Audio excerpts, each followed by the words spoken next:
Right. சோதரம். Right. இன்னைக்கு காலையில் சொன்ன இயேசுவின் நாமத்தினாலே எல்லா ஆண்களும் பெண்களுக்கு பின்னால் ஒளிஞ்சு கிடக்கிறாங்க. பக்தி அவ்வளோதான். அல்லேலூயா. நான் எல்லார் வீட்லேயும் பார்க்க அதே நிலைமை தான். பெண்கள் பக்தியாக இருக்காங்க, ஆண்கள் அப்படியே பின்னால் ஒழிஞ்சிக்கிட்டு பக்தியின் வேஷம் தரிச்சுக்கிட்டு சோத்திரம் பண்ணிக்கிட்டு அப்படியே நடிச்சுக்கிட்டு அப்படியே வேஷம் போட்டுக்கிட்டு அப்படியே நலைகிறாங்க. தாவீது அவர் நிர்பந்தம், அவர் நிற்க வேண்டியதாக இருக்கிறது. நன்மை பெற்ற நாம் அநேகர் ஆண்கள் அவ்வளவு பலசாலிகளா இல்லை. நீ யார் வீட்டில் இருந்தாலும் பாருங்க, எங்கள் வீட்டில் அப்படி கிடையாது ஐயா. ஆனால் ஒவ்வொரு வீட்லேயும் அந்த பக்தியின் வேஷம் தான் தெரியுதே தவிர பக்தியின் கிரியைகள் தெரியல. பெண்களுக்கு வெளிப்படுகிற அந்த விசுவாசம், பெண்களுக்கு வெளிப்படுகிற அந்த வைராக்கியம், பெண்களுக்கு வெளிப்படுகிற அந்த தன்மைகள் இல்லை. அல்லேலூயா. நிறைய பேர்கிட்ட பார்க்குறேன். அதனால் என்ன நஷ்டம் அப்படின்னு நீங்கள் சொல்லலாம். நிறைய நஷ்டம். நீ தேவனுக்குள்ள வர்ற காரியமே நீங்கள் உங்கள் முன்னோர்கள் செய்த பாவத்திற்கும் சாபத்திற்கும் உண்டான தண்டனைகள், நான் செய்த தவறுக்கு உண்டான தண்டனைகள் இந்த பூமியிலே அனுபவிக்க கூடாதபடி நான் மீட்டெடுக்கப்படும்படியா நான் தேவ சமூகத்தில் வருகிறேன். என் சந்ததி பாதிக்கக்கூடாதபடி நான் வருகிறேன். பெண் ஒருத்தி ஆணும் பெண்ணும் சேர்ந்து ஜெபம் பண்ணினா எந்த காரியங்களும் நடக்கும். ஆனால் ஆணும் பெண்ணும் சேரக்கூடாதபடி இந்த பிசாசானவன் பக்தியின் வேஷத்தை தரித்து ஒருத்தர் பக்தியாய் மாற்றி இந்த தேவ சமூகத்தில் காணப்பட செய்து தன் பக்தியை தன்மையை காண்பிக்கிற மாதிரி நடிக்கிறார்கள். சொல்லலாமா?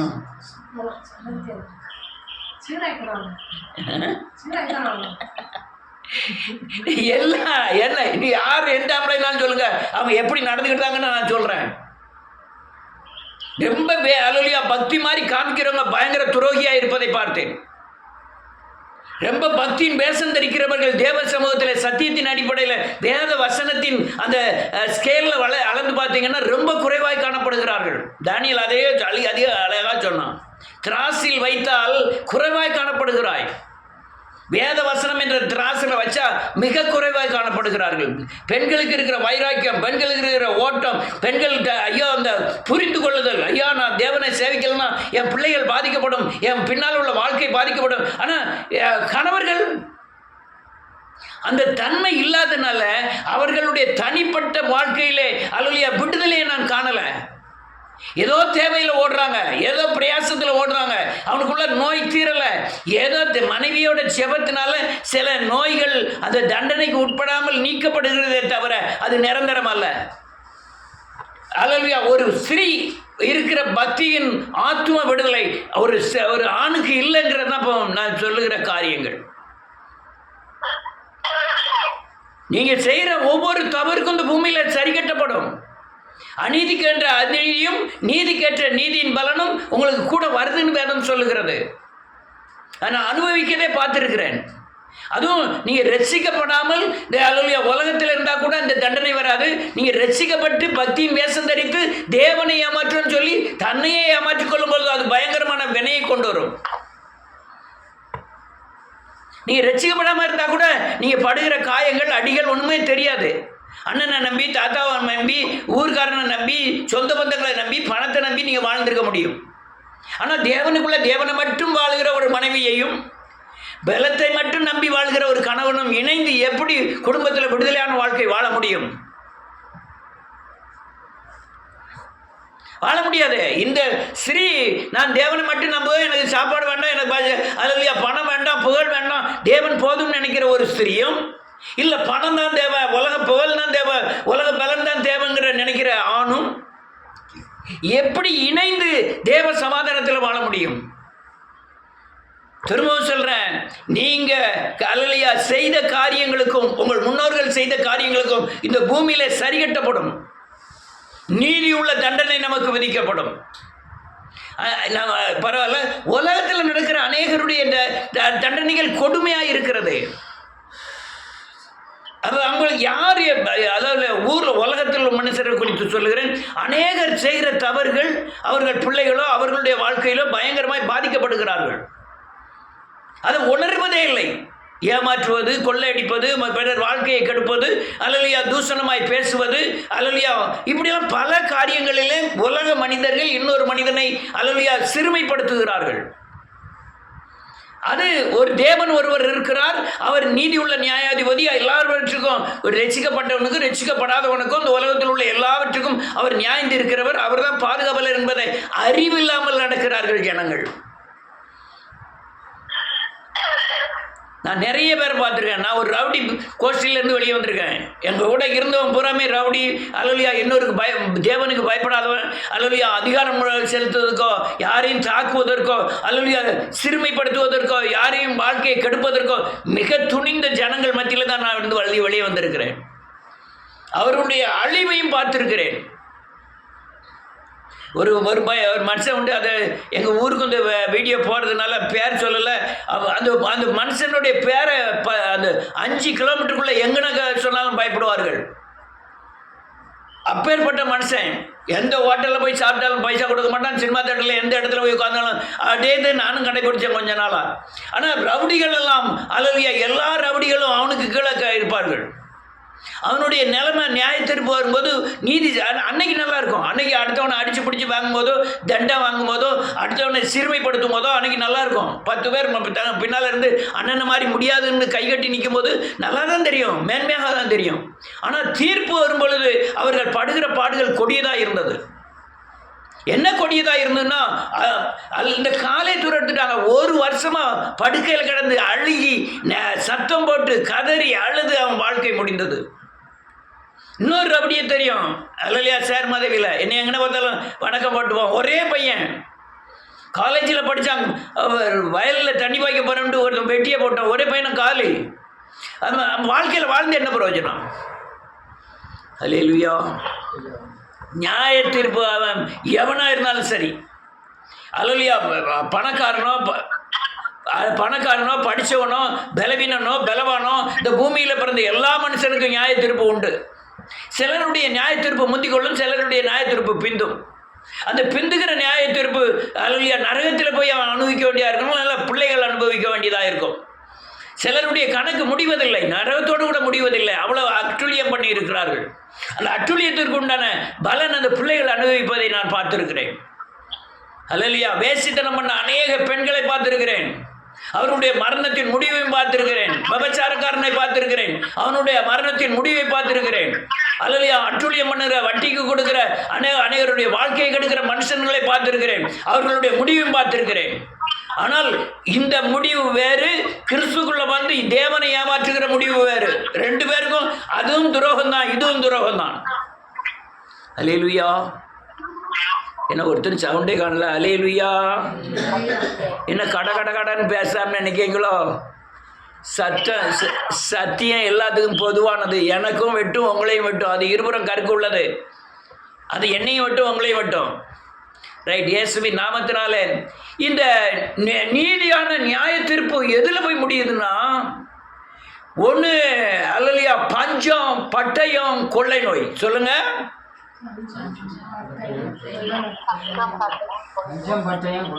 இந்த 3 காரியங்கள்ல வந்து நியாய தீர்ப்பு தேசத்திலே ஒரு தனிப்பட்ட மனிதனுக்கோ வந்து விடிஞ்சிடும். விழுகிறது வந்து அல்லையா யாருமே கை கொடுக்க முடியாது. அநேகருடைய வியாதிகள் டாக்டர்களை கண்டுபிடிக்க முடியல. நான் அதுதான் அப்படியே காலம் பேசிக்கிட்டு இருந்தோம்.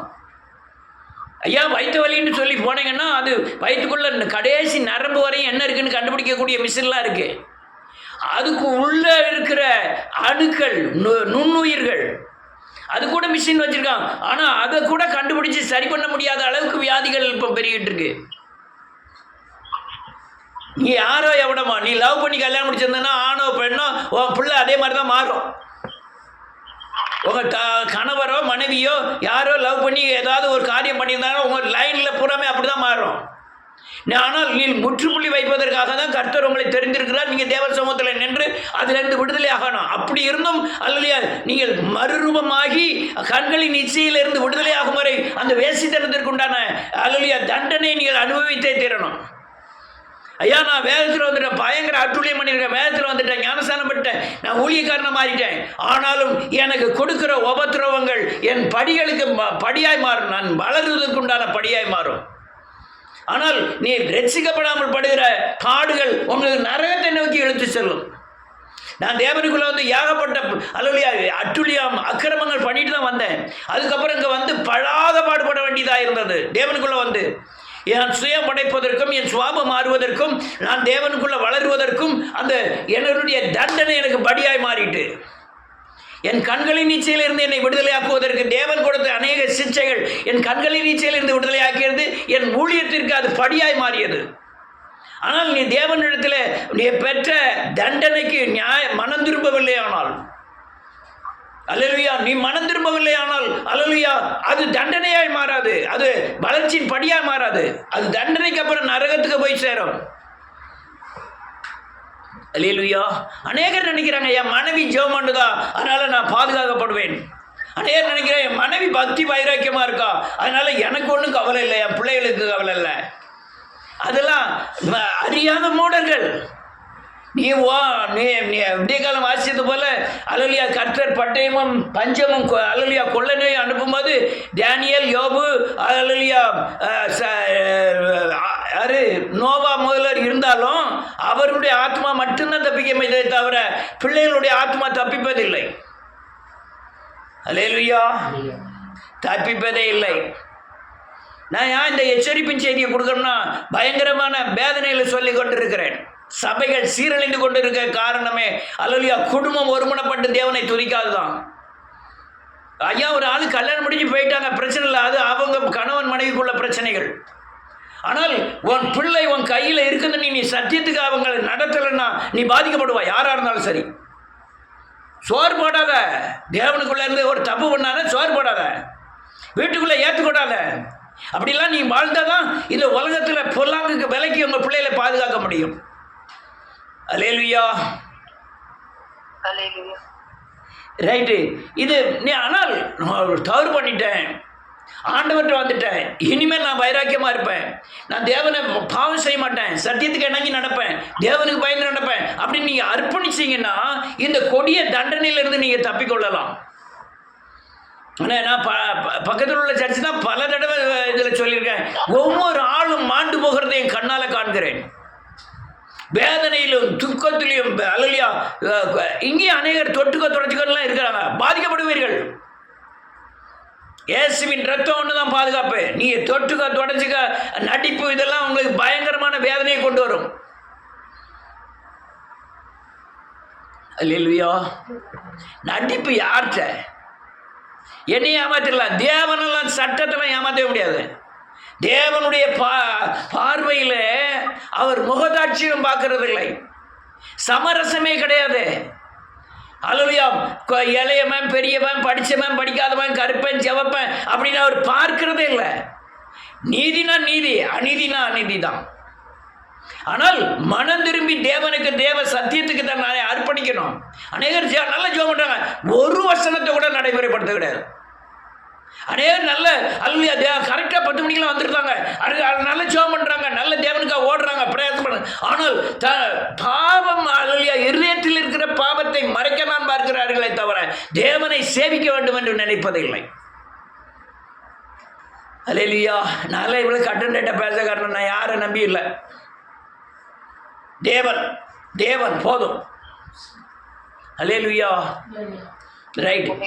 நல்ல கேளுங்க. நீங்கள் மனம் திரும்பலைன்னா நான் இந்த வசனத்தை சொல்லி குறிப்பிட்ட மாதத்திற்குள்ளாக நான் சொல்லுகிற காரியங்களுக்கு உண்டான தண்டனையை நீங்கள் ஏற்றுக்கொள்ள வேண்டியதாக இருக்கும்.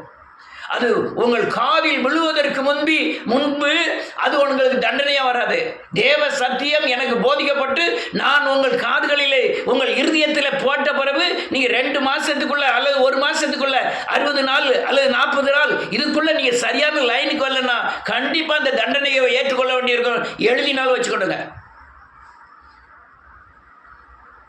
ரைட். வாசிப்போம் ஒரு வசனத்தை. நீங்கள் மனம் திரும்பினீங்கன்னா தப்பிச்சு கொள்வீங்க, மனம் திரும்பலைன்னா மாட்டிக்கிடுவீங்க. இது சத்தியத்தை நான் உங்கள்கிட்ட சொல்ல விரும்புகிறேன். வாசிக்கலாம். லேவியராகமத்தின் புஸ்தகம்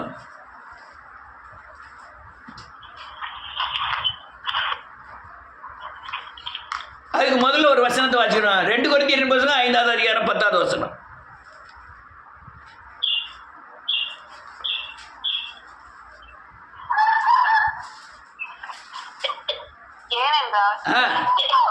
சரீரத்தில் அவனவன் செய்த நன்மைக்காவது, நல்ல கேளுங்க, வேதம் என்ன சொல்லுதுன்னு பாருங்க. சரீரத்தில் அவன் செய்த நன்மைக்காவது தீமைக்காவது தக்க பலனை இந்த பூமியில அடையும்படிக்கு நாம் எல்லாரும் கிறிஸ்துவின் நியாயஸ்தலத்திற்கு முன்பாக வெளிப்பட வேண்டும். நல்ல காலங்க, அவருடைய கிறிஸ்துவின் நியாயாசனத்திற்கு முன்பாக நிற்க வேண்டியதா இருக்கும், வெளிப்பட வேண்டும். நீ செய்த நன்மைக்காவது தீமைக்காவது. நான் ஏமாத்துனா ஒவ்வொருத்தரையும் ஏமாத்தி பெரிய வீடே கட்டியிருப்பேன். ஏமாத்துக்கு ரொம்ப சான்ஸ் கிடைச்சது. என் வார்த்தையை கேட்கறதுக்கு எத்தனை பேர் அப்படியே தலை குனிந்து நின்றார்கள். ஆனால் அதுல ஒரு 10 பைசா கூட நான் எடுக்கிறதுக்கு முயற்சி பண்ணதில்லை.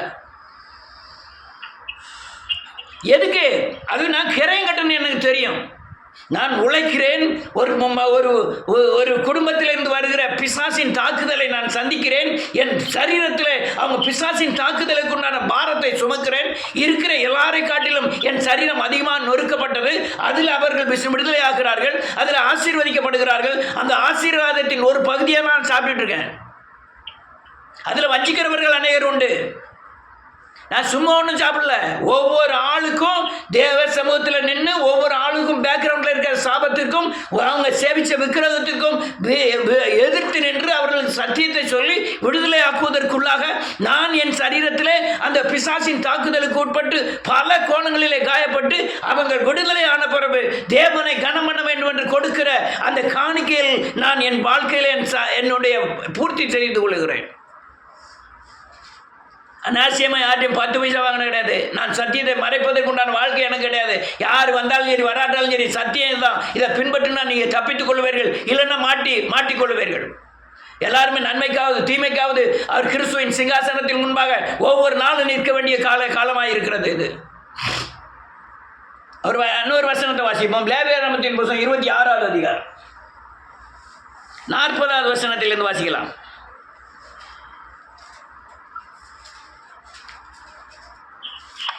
அவர்கள் தனக்கு விரோதமாக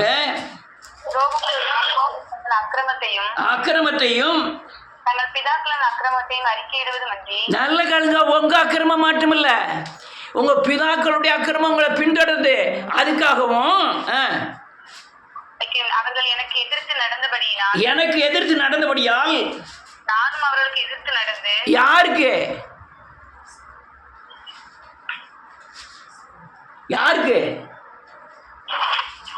வேதம் சொல்லுது, எனக்கு விரோதமாய் துரோகம் பண்ணினவர்கள் எனக்கு எதிர்த்து நடந்தபடியால் நானும் அவர்களுக்கு எதிர்த்து நடந்து அவர்களுடைய சத்துருக்களின் தேசத்திலே ஆமென் அவர்களை கொண்டு போய் விட்டதையும் அறிக்கையிட்டு விருத்த சேதனம் இல்லாத தங்கள் இருதயத்தை தாழ்த்தி தங்கள் அக்கிரமத்துக்கு கிடைத்த தண்டனையை நியாயம் என்று ஒத்துக்கொண்டார். நல்ல பழக்கம். வியாதியினாலே அல்லது கொடுமையினாலே நம்ம சங்கடப்பட்டது நியாயம்தான், நாம் பண்ணின தப்புக்குண்டான தண்டனை என்று ஒத்துக்கொண்டால் நான் யாக்கோபோட பண்ணின உடன்படிக்கையும் ஈசாக்கோடே பண்ணின உடன்படிக்கையும் நினைப்பேன், தேசத்தையும் நினைப்பேன். ஆபிரகாமோட பண்ணின என் உடன்படிக்கையும் நினைப்பேன், தேசத்தையும் நினைப்பேன். தேசம் அவர்களாலே விடப்பட்டு ஆமென் பாழாய் கிடக்கிறதுனாலே தன் ஓய்வு நாட்களை ரம்மியமாய் அனுபவிக்கும். என்னுடைய நியாயங்களை அவமதித்து அவர்களுடைய ஆத்துமா என் கட்டளைகளை வெறுத்தபடியால் அடைந்த தங்களுடைய அக்கிரமத்தின் தண்டனை நியாயம் என்று ஒத்துக்கொள்வார்கள். போதும், வாசிக்கணும், அடுத்த வருஷமா வாசிக்கணும். அல்லையா, தண்டனை என்று ஒத்துக்கொள்வார்கள். உறக்கம் வரும், சர்ச்சுக்குள்ள உறக்கம் வரும். காலங்கள் எப்படி இருக்கு, நம்ம போற பாதை என்ன இருக்கு, நாம் செய்த துரோகம் என்ன, நான் நடக்கிற நடை என்ன, நான் பாதிக்கப்படணுமா காப்பாற்றப்படணுமா? நிர்விசாரங்கள். எப்படியா தப்பிக்க முடியும்? நீதிமான ரட்சிக்கப்படுவது அரிது.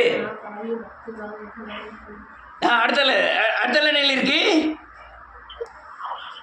அவர்கள் தங்கள் சத்துருக்களின் தேசத்தில் இருந்தாலும் ஆமென் நான் அவர்களை நிர்மூலமாக்கத்தக்கதாகவும் ஆ நான் அவர்களோட பண்ணின என் உடன்படிக்கையை அபத்தமாக்கத்தக்கதாகவும் ஆமென் நான் அவர்களை கைவிடவும் வெறுக்கவும் மாட்டேன். நான் அவர்கள் தேவனாகிய கர்த்தர். ஆமென். மனம் திரும்பி நான் உன்னை கைவிடவும் மாட்டேன், உன்னை வெறுக்கவும் மாட்டேன். மனம் திரும்பி சும்மா மண்டையில் அடிச்சு அழுறது இல்லை. சுவாபம் மாறணும், வைராக்கியம் வேணும், தேவ பக்தி வேணும். அநேகர் மனம் திரும்ப சொன்னால் நீங்கள் முழுக்க மனம் திரும்புறதுக்கு ரெடியாக இருக்காங்க. ஆனால் அதுக்குண்டான கிரியை எங்கே? எப்படி கூட்டி காய்ச்சி பார்த்தாலும் என் இருதயம் அந்த பணத்துக்கு தானே ஓடுது. என் இருதயம் எதிர்காலத்தில் அல்லையா தேவன் பாதுகாப்பாரா பாதுகாக்க மாட்டாரான்னு நினச்சி சரீர முயற்சியில் ஓடுது. அல்லேலூயா. ரொம்ப துரோகம், பயங்கரமான துரோகம். நியாயம் செய்கிற கர்த்தர். வேதம் சொல்லுது நியாயம்னா என்ன அர்த்தம் தெரியுமா? எந்த உயிருக்கும் சிறு துன்பம் இழைக்காத பொது நலனை வலியுறுத்தும் சரியான நெறிமுறையே நியாயம். நியாயத்தோடு நடப்பார் கர்த்தர். நீ எதை செய்தாலும் சரி, நீங்கள் அல்லையா சிலுவையில் அறையப்பட்ட இயேசு கிறிஸ்து இரக்கமுள்ளவர், உருக்கமுள்ளவர், அன்பு செலுத்துகிறவர். எனக்கு நேரம் ஆகிட்டு 21 நிமிஷம் ஆகிட்டு. அதுக்குள்ளே நான் கடந்த நிமிஷம் அந்த ஒரு செய்தி போட்டிருக்கும்போது ஒரு பெண் எனக்கு ஒரு செய்தி அனுப்பியிருந்தது. அவ்வளோ வசனம்தான். அந்த வசனம் என்ன சொல்லுதோ, ஆதாம் முதல் நான் என்ன செய்ய பாவத்துக்கு மனம் திரும்ப விட்டால் இந்த பூமியில் நீங்கள் அனுபவிப்பீர்கள், பரலோக ராஜ்யத்துக்கும் போக முடியாது, நரகத்தில் கிடந்து சாவீர்கள்னு சொன்னேன். ஆனால் அந்த பெண் எனக்கு அனுப்பியிருந்த காரியம் என்ன தெரியுமா? ஆதாம் தொட்டே பாவம் இருக்கு, இயேசு சிலுவையில் அன்பு செலுத்த முடியும்னால சிலுவையில் மறித்து நல்ல பாவத்திலிருந்து விடுதலை ஆகிட்டாரு அப்படின்னு அது எனக்கு அனுப்பியிருக்கு. ரெண்டுக்கும் நடுவில் மனம் திரும்பணும்னு ஒன்று இருக்கு, உங்களுக்கு தெரியாதா? யோவான் சாணன் முதல்ல வந்ததே, ஆண்டவர் முதல்ல வந்து முதல் பிரசங்கமே அதானே. பரலோராஜ்யம் சமீபமாக இருக்கு, மனம் திரும்புங்கள், பரலோராஜ்யம் சமீபமாக இருக்குதானே பண்ணாரு. நீங்கள் அறிக்கை உங்கள் பாவங்களை அறிக்கை செய்தால் நான் மன்னிப்பதற்கு தயப்படுத்திருக்கிறேன் என்று ஆண்டவர் சொன்னார. இது ரெண்டு இந்த நடுவில் விட்டுட்டு அங்கே ஆதாம் முதலில் தான் பாவம் வந்தது, ஆண்டவர் சிலுவையில் மறித்து நான் பாவத்தை மன்னிச்சிட்டாருங்கிற ஒரு 5-6 வசனத்தை எனக்கு அனுப்பியிருந்தது. நான் ஆர்குமெண்ட் பண்ணதுக்கு பதில் சொல்லுங்க நான் விரும்பலை. ஆனால் காரியான நம்ம விரும்புறதுக்கு நம்ம போய் சொல்கிறதுக்கு ஏற்றுக்கொள்ள பக்குவம் இருந்தால் தான் ஏறும், இல்லைன்னா ஒன்றுமே நடக்காது. அதனால் நான் சொல்லவும் விரும்பலை. அல்லேலூயா. நான் வேகமாக முடிக்கிறோம். நியாயம் செய்கிறவர் முதல்ல அவர் பட்டயத்தை அனுப்புகிறார். என்னது பட்டயம் தெரியுமா? வார்த்தை. அவருடைய வல்லமையின் மூலமாய் அவர் நமக்கு நேர பட்டயங்களை அனுப்புவார். வார்த்தையை அனுப்பி குணமாக்குகிற தேவன் அதே வார்த்தையை அனுப்பி நம்மளை சின்ன பின்னமாக்கக்கூடிய அநேக வார்த்தைகள் இருக்கிறது. அநேகர் எரேமியா, எசேக்கியேல் அல்லையா எல்லாம் வாசிக்கிறதே இல்லை. ஒரே சுவிசேஷம் அல்லையா சங்கீதம் அல்லையா நிருபங்களை வாசிச்சுட்டு ஆண்டவர் பாதுகாக்கிறவன் நீங்கள் எரேமியாவில் போய் வாசிச்சு பாருங்க. உன்னை கொல்லவே கொல்வன் வேதத்தில் எழுதியிருக்கிற எரேமியாவில். நான் இடிப்பேன், அல்லையா நிர்மூலமாக்குவேன் அப்படின்னு பல வசனங்கள் எரேமியாவில் நீங்கள் வாசிக்கலாம். அதனால் நாங்கள் மிரட்டதுக்கெல்லாம் வேலை இல்லை. நீங்கள் உங்கள் ஆத்மாவில் தேவனை சரியானபடி சேவிக்கணும்னா இந்த பூமியில் நீங்கள் அல்லையா சமாதானமாய் வாழ்வதே முடியாத காரியம். அவர் வார்த்தையை அனுப்புவார், வல்லமையை அனுப்புவார். உனக்கு விரோதமாய் ஒரு சத்ரு வந்தால் ஜெயிக்கிறதுக்கு தேவன் வேணும். தேவனே உனக்கு எதிரியாக வந்துடுன்னா நீங்கள் எப்படி போய் சமாளிக்க முடியும்? வார்த்தையின் வல்லமை பயங்கர கொடுமையானது. என் வார்த்தை வெறுமனே திரும்புவதில்லை, அது கண்மலை நோருக்கு சம்மட்டியாக இருக்கிறது. ஆனால் அதே வார்த்தை பாதைக்கு வெளிச்சமாக இருக்கு, தேனிலும் தெளித்தெளிலும் மதுரமாக இருக்கிறது. பெண்மான ஈழச் செய்கிறது, வனாந்தரத்தை அதிரச் செய்கிற வார்த்தைகள். அந்த வார்த்தை தான் இயேசு. நீ அந்த வார்த்தை உனக்கு விரோதமாக வரும்னா நம்ம நிற்பது ரொம்ப மோசமான காரியம். அநேகர் பெண்களே ஆண்களை அட்ஜஸ்ட் பண்ணுறாங்க. எப்படின்னா நீங்கள் அப்படி போகிற மாதிரி போய்க்கிடுங்க, நான் இப்படி போகிற மாதிரி போய்க்கிடுறேன், நீங்கள் அங்கே அட்ஜஸ்ட் பண்ணிக்கிடுங்க, நாங்கள் இங்கே நீங்கள் வீட்டை அட்ஜஸ்ட் பண்ணுங்க, நாங்கள் இங்கே சர்ச்சை அட்ஜஸ்ட் பண்ணிக்கிடுதேன். சோறு கொடுக்காத, குடும்பத்தில் குழப்பம் ஏற்றி விட்டுலாம். எல்லா காரியமும் உங்களுக்கு நிறைவேறுது. எல்லா காரியமும் 1000 ரூபா வேணும், எனக்கு இந்த சேலை வேணும், இந்த வீடு வேணும், இந்த நகை வேணும், உடனே எல்லாம் வாங்க முடியுது. ஆனால் பக்திக்குள்ளே மட்டும் நடத்த முடியல. அவ கேட்க மாட்டாவோ. மற்றெல்லாம் பார்த்தா ஆட்டோமேட்டிக்காக நடக்கு. சாப்பாடு, உண்ணுகிற உணவு, உடுக்கிற உடை, இருக்கிற இடங்கள் அல்லையா எல்லாம் கிளீனாக நடக்கு. ஆனால் தேவனுக்குள்ளே நடத்துனா அவ கேட்க மாட்டாவோ.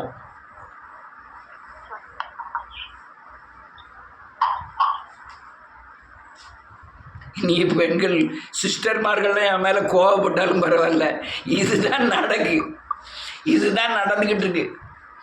ஏன்ட்ட மறைச்சிடலாம். உன் இருதயத்தின் யோசனையின் எண்ணங்களை கர்த்தர் அறிவார். நான் டக்குன்னு முடிக்கிறோம்.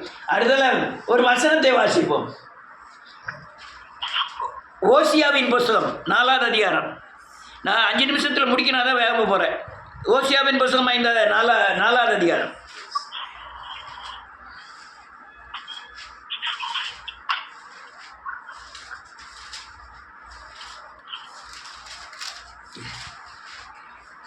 ஆயிரத்தி 51வது பக்கம் வாசிக்கலாம். 1051வது பக்கம் வாசிக்கலாம். 1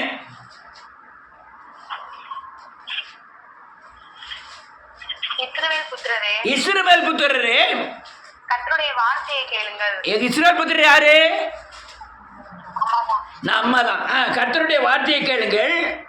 தேசத்து குழிகளோட கர்த்தருக்கு வழக்கு இருக்கிறது.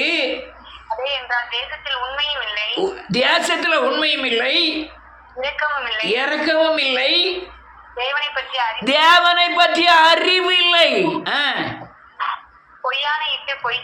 பொய்யானையிட்டு பொய் சொல்லி கொலை செய்து திருடி விபச்சாரம் பண்ணி மிஞ்சி போகிறார்கள். இரத்த பலிக்கு மேல இரத்த பலி சேர்ந்துகிட்டே இருக்கு. அதை கட்டுப்படுத்துவார் இல்லை, சபை கட்டுப்படுத்தணும். நான் இப்ப கட்டுப்படுத்திக்கிட்டு இருக்கேன். நான் இப்ப பேசுறது போனா உங்களை கட்டுப்படுத்திக்கிட்டு இருக்கேன். சபை கட்டுப்படுத்தல. சபைக்கு என்ன, நீ பணம் மட்டும் கொடுத்தா போதும், நீ என்ன அட்டுழியனாலும் பண்ணிட்டு போ. இது இல்லை, நீ பணம் கொடுத்தாலும் சரி கொடுக்கட்டாலும் சரி, நான் தேவனுக்கு உழைக்கிறேன், உங்கள் பிசாசுக்கு நேரம் எதிர்த்தால நிற்கிறேன், காயப்படுறேன், நீங்கள் விடுதலை ஆகிறீங்க, நீங்கள் உண்மையாக இருந்தால் அந்த விடுதலை நிற்கும், இல்லைன்னா நிற்காது. அது அன்றைக்கே சொல்லியிருக்கேன், இன்றைக்காக தான் சொல்கிறேன். இல்லைன்னா அந்த விடுதலை நிற்காது. பொய், திருடு, கொலை, விபச்சாரம், அல்லையா கண்களின் நீச்சை, மாம்சத்தின் நீச்சை, துரோகம், வஞ்சகம் எல்லாம் வச்சுக்கிட்டு தேவ சமூகத்தில் வந்து நிற்கிறாங்க. அடுத்தால நிலைக்கு இது நிமித்தம் தேசம் புலம்பும், அதில் குடியிருக்கிற அனைவரோடும் கூட மிருக ஜீவன்களும் ஆமென் ஆகாயத்து பறவைகளும் தொய்ந்து போகும், கடலின் மற்றங்களும் வாரி கொள்ளப்படும். எது நிமித்தம்? மனுஷன் செய்கிற காரியத்தின் நிமித்தம் மிருகங்கள் அல்லது தண்ணீர் வாழ பிராணிகள் எல்லாமே வாடி போகும். ஆகிலும் ஒருவனும் நியாயத்தை காண்பிக்கவும், அது ஆகிலும் இங்கதான் பாயிண்டே, ஒருவனும் நியாயத்தை காண்பிக்கவும், ஒருவனும் அவர்களை கடிந்து கொள்ளவும் கூடாது. ஒருத்தரும் கழிந்து கொள்ள மாட்டுக்காங்க. உன் ஜனங்கள் ஆசாரியரோட வழக்காடுகிறவர்களை போல இருக்கிறார்கள். உன் ஜனங்கள் ஆசாரியரோட வழக்காடுகிறவர் போல இருக்கிறார்கள். ஆகையால் நீ பகலிலே இடறி விழுவாய். நல்ல கேளுங்க, நீ பகலிலே இடறி விழுவாய், இரவிலே உன்னோட கூட தீர்க்கதரிசியும் இடறி விழுவான். உன் தாயை நான் சங்காரம் பண்ணுவேன். என் ஜனங்கள் அறிவில்லாமையினால் சங்காரமா இருக்கிறார்கள். இதெல்லாம் ஏன் தெரியுமா? அறிவு இல்லாம சங்காரமாகிறார்கள். நீ அறிவை வெறுத்தாய், ஆகையால் நீ என் ஆசாரியனா இராதபடிக்கு நானும் உன்னை வெறுத்து விடுவேன். நீ உன் தேவனுடைய வேதத்தை மறந்தாய், ஆகையால் நானும் உன் பிள்ளைகளை மறந்து விடுவேன். நானும் உன் பிள்ளையை மறந்துடுவேன். நீ வேதத்தை மறந்துட்டேன்னா உன் பிள்ளையை மறந்துடுவேன். நடிப்பு, இந்த வியாசம் இதெல்லாம் செல்லாது, இதெல்லாம் செல்லவே செல்லாது. அல்லையோ, நன்றியோடு கூட துதிக்கிறேன். அநேகரை பார்க்கிறேன், பெண்கள் இந்த அந்த ஆண்களை அட்ஜஸ்ட் பண்ணது இந்த தேவனுடைய காரியங்கள் ரொம்ப மோசமாக இருக்காங்க. வேதம் சொல்றது இதெல்லாம் பட்டயங்கள், தேவன் அனுப்பக்கூடிய பட்டயங்கள். எதுக்கு பட்டயங்கள்? அல்லையா, அங்கே நியாயம் செய்கிறார், தேவ மீறுதலுக்கு நியாயம் செய்கிறார். வஞ்சகத்தோடு ஜெபம் பண்ணாலே நியாய தீர்ப்பு வந்துடும். இறக்கமுள்ளவர் தான், உருக்கமுள்ளவர் தான், சிலுவையில் அறையப்பட்ட இயேசு கிறிஸ்து தான். அடுத்தால பஞ்சம் வருது. பஞ்சம் வாசிப்போம். பஞ்சம் எப்படி செய்யணும் பாருங்க. வாசிக்கலாம். ஆமோஸின் புத்தகம் 8வது அதிகாரம்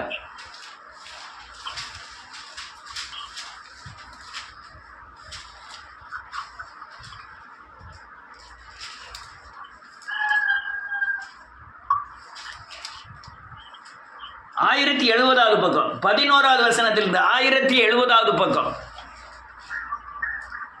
வாசிக்கலாம். 11வது வசனத்திலிருந்து. இதோ நான் தேசத்தின் மேல் பஞ்சத்தை அனுப்பும் நாட்கள் வரும். ஆகாய குறைவினால் உண்டாக்கிய பஞ்சம் அல்ல, ஆகாய குறைவினால் உண்டாகிற பஞ்சம் அல்ல, ஜலக்குறைவினால் உண்டாக்கிய தாகமும் அல்ல, ஜலக்குறைவினால் உண்டாகிற தாகமும் அல்ல, கர்த்தருடைய வசனம் கேட்க கிடையாத பஞ்சத்தை அனுப்புவேன் என்று கர்த்தராகிய ஆண்டவர் சொல்கிறார். நல்ல அட்டலை வாசிக்கணும். என்ன எழுதிருக்கு பாருங்க, பயங்கரமான ஒரு பஞ்சம் வரப்போகுது. என்ன பஞ்சம்னா வேத வசனத்துக்கு பஞ்சம். நீங்க நினைக்கலாம், நீ வேத வசனத்துக்கு என்ன பைபிள் கிடைக்காம இருக்கு? கம்யூனிஸ்ட் நாடாகிய சீனாவில இருந்தா உலகம் முழுவதும் பைபிள் அடிச்சு அனுப்புறான். பயங்கர தடைகளுக்கு மத்தியில், ஏகப்பட்ட ஜபங்களுக்கு மத்தியில் அந்த தேசத்தில் அல்லது நிமிஷத்துக்கு பைபிள் வந்து வெளியே உள்ளக்கூடிய மிஷின்லாம் கண்டுபிடிச்சி அங்கிருந்து அடிச்ச எல்லா மாநில நாடுகளுக்கு அனுப்புகிறோம். அப்போ ஏன் வசனத்துக்கு பஞ்சம் வரப்போகுது? நீங்கள் செல்லை இப்படி தட்டினா போதும், நமக்கு வைத்திருக்க ஆப்பில் இருந்து அல்லையா வேத வசனத்தை டக்கு டக்குன்னு எடுக்கலாமே. அந்த பஞ்சம் இல்லை. உனக்கு ஆகாரம் என்ன தேவை, அதுக்கு உண்டான ஆகாரம் கிடைக்கக்கூடாத வேதவசனத்தை போதிக்கிறது, அது வேதவசன பஞ்சம். இப்போ நான் பேசிக்கிட்டு இருக்கிறது உங்க ஆகாரம். நான் பேசிக்கிட்டு இருக்கிறது நீங்க தேவனுக்குள்ள தேவன் நியாயாதிபதி, அவர் நியாயம் செய்வார். அதனால நீங்க செய்யற தவறுக்கு பஞ்சமும் பட்டயமும் கொள்ளை நோய் வரும்னு சொல்றது நான் உங்களுக்கு கொடுக்கிற ஆகாரம். இந்த ஆகாரத்தை நீங்க வெளியே எதிர்பார்க்க முடியாது. அதுதான் பஞ்சம். எது பஞ்சம்? வேதவசனம் கிடைக்கும், உன்னை சீர்திருத்துக்க கூடிய வேதவசனம் கிடைக்காது. வேதவசனம் கிடைக்கும், உங்களை பாதுகாக்கக்கூடிய வேதவசனம் கிடைக்காது. வேதவசனம் கிடைக்கும், நீங்கள் இந்த பூமியில சத்துருவை ஜெயிக்க, சாபத்தை நீக்க, விடுதலை அடைய, ரட்சிப்பு அடைய, மனம் திரும்புதல், பாவ மன்னிப்பு, ரட்சிப்பு என்ற எந்த வேதவசனமும் கிடைக்காது. இன்னைக்கு அதான் பிரச்சனை. ஆசீர்வதிப்பார், உன்னை மேன்மைப்படுத்துவார், வாலாக்காமல் தலையாக்குவார், நீ கீழாகாமல் மேலாவாய் அப்படின்னு சொன்ன உடனே ஆசீர்வதிக்கப்பட முடியுமா? அல்லேலூயா. இதுதான் பஞ்சம், இதுதான் கொடிய பஞ்சம். நீ சபைக்கு போறீங்க, உங்க உள்ளுணர்வை தட்டி எழுப்பி தேவனை அண்டிக் கொள்வதற்குண்டான வார்த்தையை பேசினா அது பஞ்சம் இல்லை, அது ஆகாரம். நீங்க உள்ளுணர்வை தட்டாம மாம்ச கிளர்ச்சியை உண்டு பண்ணி உங்க உலகத்தில் வாழக்கூடிய அநேக வசனங்களை சொல்லி நீ தவறு பண்ணாலும் பரவாயில்ல, தேவன் உன்னை போஷிப்பார்னு சொல்றது அது பஞ்சம். சிலுவை உபதேசம் இல்லையா? பஞ்சம். ஆவியானவர் கிடைக்கக்கூடாத ஒரு பஞ்சம். வசனத்தை கேட்டு நீங்க மனம் திரும்பி பாவமன்னிப்பு நிச்சயத்தை பெற்றாங்கன்னா பரிசுத்த ஆவியானவருடைய பாதுகாப்பு கிடைக்கும். அல்லேலூயா. அடுத்த வசனம் என்னவா சொல்லுது? அப்பொழுது அவர்கள் கர்த்தருடைய வசனத்தை தேட ஒரு சமுத்திரம் தொடங்கி மறு சமுத்திரம் மட்டும், ஆமென், வடதிசை தொடங்கி கீழ் திசை மட்டும் அலைந்து திரிந்தும் அதை கண்டடையாமல் போவார். இதுதான் பிரச்சனை. அந்த தேசம் வடக்கு திசை தொடங்கி தெற்கு திசை வரையும், தெற்கு திசை தொடங்கி வடக்கு திசை வரையும் சுற்றி திரிந்தாலும் எங்கும் வசனம் கிடைக்க மாட்டேங்க. ஐயா, நான் வசனத்தை போதிக்க உலகம் தள்ளுது, என்னைய பிசாசு என்னை ஒரு இடத்துல இருக்க விட மாட்டேங்கான். நான் பெருமை சொல்லல, அநேக தள்ளப்பட்ட ஆத்துமாக்களை சந்தித்து என்னால் முடிஞ்ச உதவிகளை செய்திருக்கிறேன். ஆனா ஊர்ல சென்டர்ல என்னால இருக்க முடியல. காரணம் பிசாசின் கிரியைகள். இதுல யாரெல்லாம் ஈடுபட்டாங்களோ பாதிப்பு பயங்கரமா இருக்குமே. நீ என்ன நினைச்சாலும் சரி, இந்த கிறிஸ்துவன் மட்டுமல்ல, புறஜாதிகளுக்கும் நான் என்னை உதவி செய்ய முடியாது கர்த்தர் அனுக்கிரகம் பண்ணினார். அநேகருக்கு, ரொம்ப பேருக்கு என் பலமே குறைஞ்ச பலம் தான். ஆனா என் பலத்துக்கு மிஞ்சின காரியங்களை அல்லது தான தர்மங்களை செய்ய, நோய்வாய்ப்பட்டவர்களை போய் பார்க்க, ஏழை எளியவங்களை தேற்ற, இதெல்லாம் செய்யறதுக்கு தேவன் எனக்கு அனுகிரகம் பண்ணினார்.